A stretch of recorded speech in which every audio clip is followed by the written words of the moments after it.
There is a heaven, but there is also a hell. Unfortunately, most people don't believe that, but hell does exist.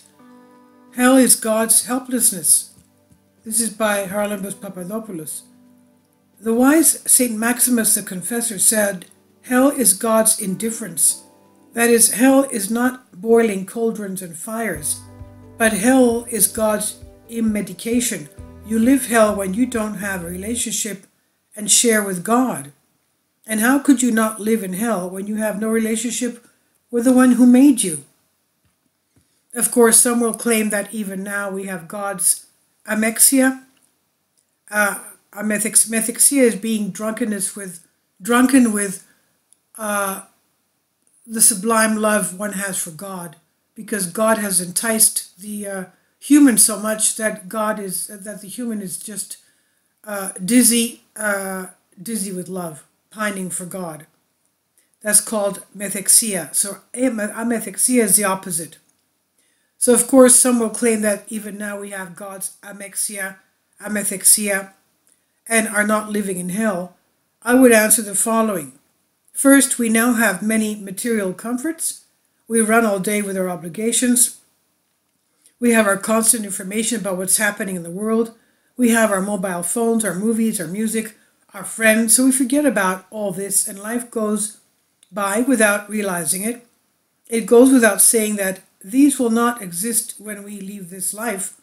I sometimes jokingly tell my students that I see them glued to their cell phones day and night. Don't get too attached because you won't have cell phones in the next life. Well, we're not going to have cell phones in a few days, I would say, here in Europe, because we're going to have blackouts. We won't have electricity. We won't have cell phone service. We won't have cooking. We won't be able to cook, let alone heat ourselves. I don't even know if we're going to be having water.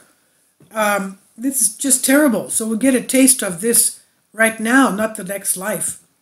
Second, it may be that what we live in is hell and we don't understand it. When we eat a wonderful, fantastic dessert, doesn't eating something sweet seem pointless? Because we do not have the experience of the wonderful, the sweetest relationship with God.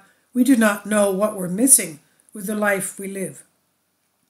Saint Paisius the Elder used to say, "For 1,000 years may God let you live in Athens with exhaust gas and all pollution, stress, anxiety, constant running, fear, uncontrolled crime.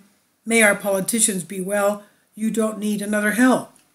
Those saints who tasted even a little of the unbearable sweetness, as St. Paisius called it, God's intoxicant, then everything seemed trivial and meaningless to them, and they longed with all their souls to experience it again.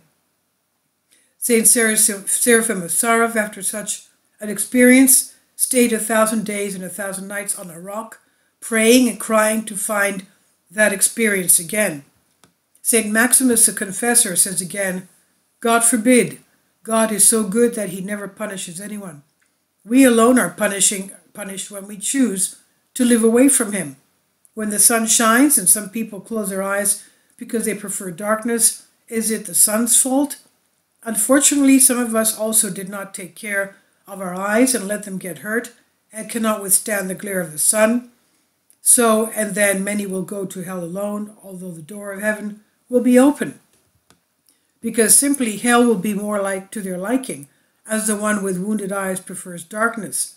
Could it be that even today, even though our passions bother us, isn't it true that deep down we love them?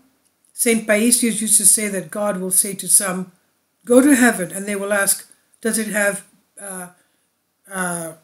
rave music, rock music there?'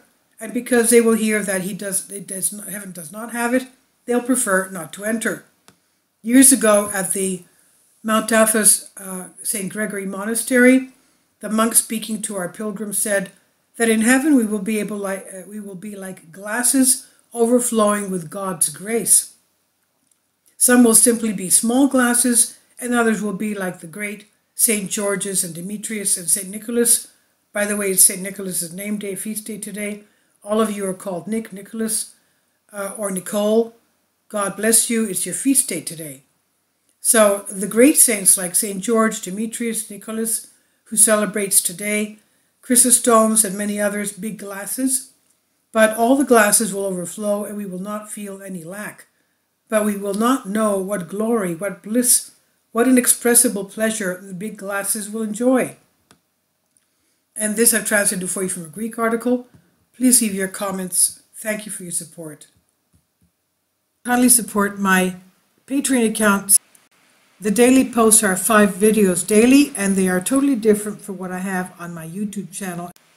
Thank you so much for your support and that you find all my content so interesting. You'll find the Patreon account details in the description box below.